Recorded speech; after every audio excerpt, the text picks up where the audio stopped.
I met a gypsy. Bro, the difference, I was talking to a mate who he's in Idaho now, and he's probably going to move back. And I'm just like sending him these, like the sunset pictures. Yeah, yeah. Like leave the house at 3:30, ride up the hill, put in an hour of power on the e-bike. You're not killing yourself. You're not killing your legs. You're just getting a lot of descending time. And just, I grew up riding mountain bikes before moto. And so that feeling of just, being a kid, talking shit the whole way while you're pedaling up, sending it down, and just like finding, where are we going to ride today? Go down. And man, it has just been the funnest shit. Like I haven't even been riding moto for a while because I've just been like, it's right there. It's in the backyard. It's so easy. It's such like a small lift compared to loading up the bike, driving to the track, paying the fee. There's a million people there. Like it's just, I feel like I resonate with the wave that you're on. Yeah, I mean, that's funny. I mean, I could literally talk about e-bikes all day. Well, we got time. No, it's completely changed my sort of outlook on even the world. Like how I look at all the mountains that are on the horizon, how because I used to have that when I'm in a city, then you naturally kind of ride everything in your sort of mind's eye, even if it's unrealistic. You might even gap between build, like proper kids kind of stuff. But you sort of size everything up and you imagine what you could be doing. Within mountain bikes, it was a bit like that. But you'd be thinking, well, that's a long walk.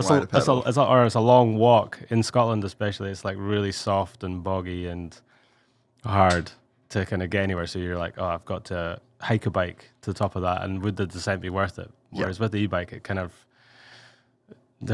although it doesn't give you a loads more power, it is a big difference, and you can kind of actually ride to the top of these mountains. So it's as I say, it's completely changed the way I kind of look at the terrain around like my house or around the whole world, I suppose. So and I think the thing for me, especially, like I just don't care to be like the fittest dude. I've got no ego around pedaling my bike. I'm there for fun. Mm-hmm. That's it. All I want to do is I want to go out. I want to be able to ride every day. Don't really care that I'm not getting like the maximum workout. Like all that to me is just like the most lame ego riding perspective. And like if that's the perspective you want to take, like all good. I just ain't in it for that. No, I'm exactly the same. Never really been competitive. I like the way you can kind of it's drawn loads of friends that you might not have normally ridden together with. Especially, I'm lucky to have a few spare bikes. So when I go back to the Isle of Skye at Christmas time or something, then I bring my spare bikes and I can take my school friends that don't even ride on these like epic mountain adventures. Because there's you choose. I don't like to scare folk either, but you just want to make sure that people are having the best time, and with the power of those bikes, you can really take them into some really cool places. So love them. And even like for my dad, like you get people that it's past their like prime season of physicality in their life, and I can ride with my dad, or like you have friends that come. It just completely removes the barrier of entry from mountain biking. And to be fair too, like I am getting a good workout. Like, am I getting as good of a workout? No, but I'm also never going to go do that. So I'm never going to get that anyway. Yeah, 100%.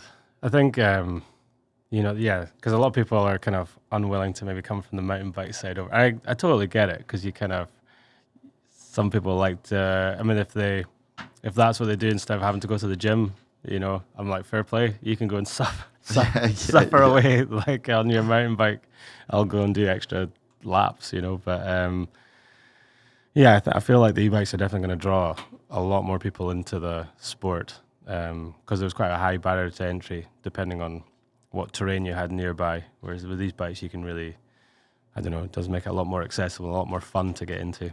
So, and then if you treat your e-bike like I do, the same way I treated my mountain bike, if I want to go out and, really be going until I'm done, until until it starts getting dangerous, until I'm like, burst, then sometimes like having multiple batteries or battery extenders to really kind of allow you to do that.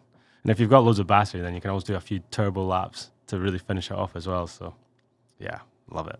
What model have you got? I've got Santa Cruz Vala. It's like their newest iteration of their e-bike. Is it it's a full size or a mid size? Full size, but with a Bosch CX motor and 600 amp hour battery, and you can put a wee extender on it that clips on. Yeah, I've got the green one, and yeah, it's pretty kick ass, I have to say.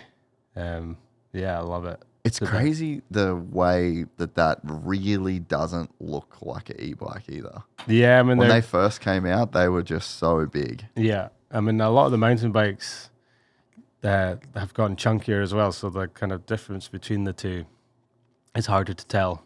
So, yeah, and I think, I mean, even on the descending side of things, I actually find the weight pretty confidence inspiring. I agree. You can kind of muscle, because you've got, I suppose you're not using as much energy to get to the top of your legs, but you can muscle them around like anything, and just, big tires, big brakes are important, and away you go, really. So, yeah. No, dude, I agree. Coming from Moto too, to feel the extra weight. So I had the YT Decoy, which is like the full size one, and it's like pretty chunky, and it's heavy.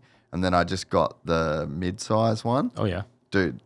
The first day I rode the mid-size from the full-size, I was like, holy fuck, this is actually a really big difference. So to then go to like a normal mountain bike, it was just like I was oversteering, overturning. Oh, you found it harder? Way harder. Yeah, I'm with you. If I ever get back on the mountain bike, it's way harder. It feels so sketchy. That's the hilarious thing. I feel, people talk about being able to flick around and stuff, but I don't really ride like that anyway, to be honest. I'm a bit more of a try to ride as fast as I possibly can down the hill all the time.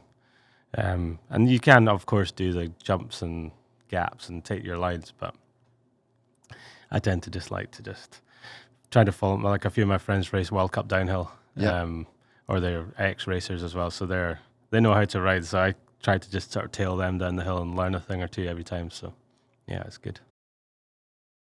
If you enjoyed this content, please like and subscribe. And to listen to the full 3-hour podcast, search Gypsy Tales in your favorite podcast platform or click the link in the description below.